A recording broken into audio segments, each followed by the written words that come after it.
hiptosave.com, and today I am discussing a very interesting topic that I normally don't really talk about. But I feel like it's one of those topics that needs to be discussed because I know a lot of readers, probably a lot of you are probably struggling with this, as well as friends and family that you may know. But the topic is bedwetting. And I'm not talking about bedwetting with a 4-year-old or a 3-year-old. I'm talking about bedwetting with older kids. So did you know that 5 to 7 million kids wet the bed regularly? 10% of 7-year-olds are still wetting the bed regularly. 5% of 10-year-olds are still wetting the bed. So it's an issue. I mean, and it's happening to a lot of kids. So the child of mine who had the hardest time with bedwetting was such a deep sleeper. I'm talking about deep. I mean, I would vacuum by his head and he wouldn't wake up. So I assumed, that was the issue, and as he got older, he would grow out of it. And that didn't happen because he got older. He did grow out of it. So then I was like, okay, maybe I need to stop him from drinking so much water at night. And I did that. And I just went on and did all these things. And it was just frustrating because I didn't know how to help him. And I knew it wasn't his fault. I mean, he's asleep. I mean, so it's such a difficult topic. It's such a hard thing to deal with if you have a kid struggling, because there's not a lot you can do. And on a frugal note, the one thing that wasn't very frugal is that I was constantly going through pull-ups and GoodNites, and I mean, it was just like so many every single night. My son would actually pee through the GoodNight, so it doesn't matter if he wasn't drinking water at night. I don't know what it was, but somehow his urine was saved up, because I mean, he would go through a GoodNight and like pee the bed around the GoodNight. I mean, it was that much urine. And so we were constantly changing his beds, washing his sheets. I mean, there's just a lot of work that goes into it when you have an older kid bedwetting.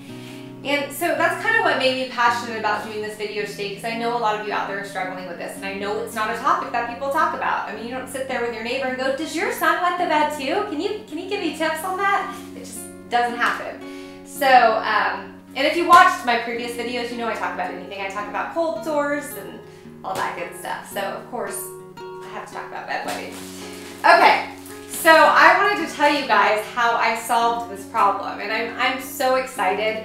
It is so crazy to see someone who has struggled so long not struggling anymore, and I can just see in my son's eyes that he's so excited. He loves doing sleepovers now, and it seriously is the best feeling to see someone struggling with an issue solve it and not have it anymore, and that's what I've done. So I just had to do a video to show you guys and give you tips so that if you have a kid with this type of issue, you can potentially solve it quite quickly too. Okay, so the things you need, really simple. You need GoodNites Bed Mats. Now, you don't necessarily have to get the GoodNites brand. There's other bed mats out there. I like this brand because I've tried the other ones because they were less expensive, but this brand sticks to the bed. So I'm gonna actually show you guys that so you can see. So all I'm doing is laying out the bed mat, and you can lay it out. This is long ways, you can do it fat ways. Really, it's the preference of how your child sleeps. And on each corner, you just peel this off. And this is key to why I like them, because they won't move around. And some of the other ones do, and then they move around and the bed gets wet. So this kind of cuts down on having to wash all the sheets and the mattress pad.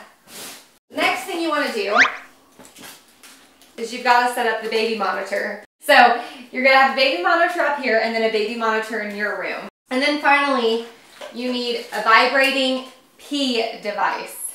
Now, there's lots of different brands out there. You can basically put like bedwetting alarm is what they're called.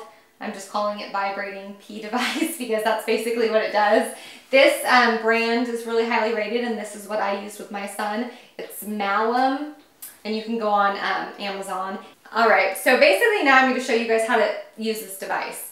You're going to attach this bigger part on their upper body in their pajamas, pajama shirt, whatever. And then the lower part, you're going to attach to their underwear, close to where they urinate, so that once this machine senses moisture, it will go off. So I'm just going to give you guys a little bit of an example. I'm going to pour a teeny bit of moisture, water on this. And then that's what it does. So, and it's vibrating too, and it's really loud. And then what you have to do after is you're gonna undo it, and then you gotta wipe it dry and get out all the moisture. So what is so crazy about this is that my child, my deep sleeper, did not wake up. And I'm telling you this because I do not want you to be discouraged, because that's how I was. I said, oh, he's not waking up to this device. Okay, this is another thing that's just not gonna work. And I was dead wrong, because you have to have patience. That's the key to this, is you have to have a lot of patience. It could take 2 weeks, or it could take up to 3 months to work.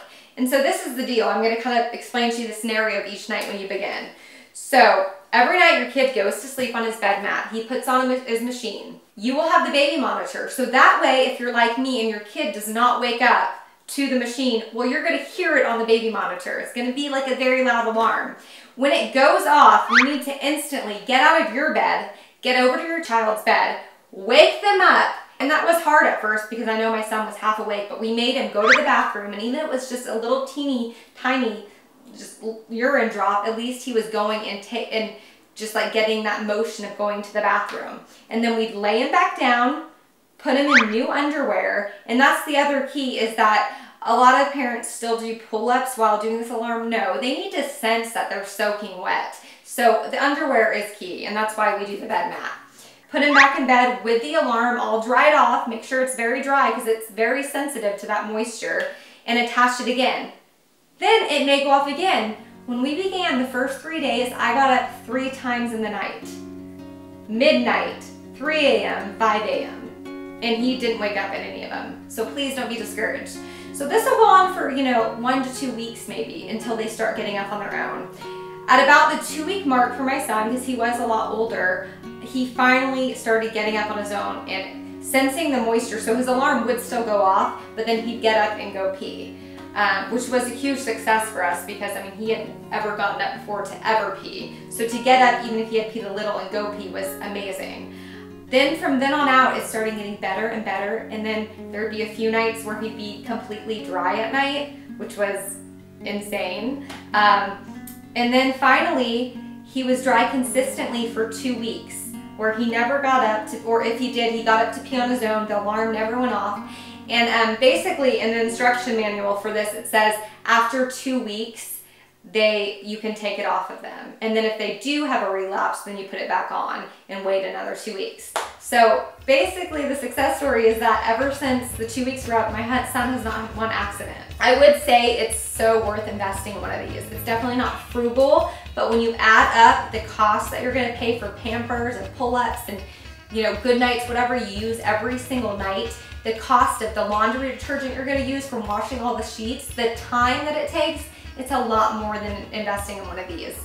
So I'll put up a link to this on the site, and yeah, you'll have to check it out. But let me know your thoughts. If you guys have any great ideas for bedwetting that maybe I haven't covered, or that might work just as well, please let us know, because I'd love to hear.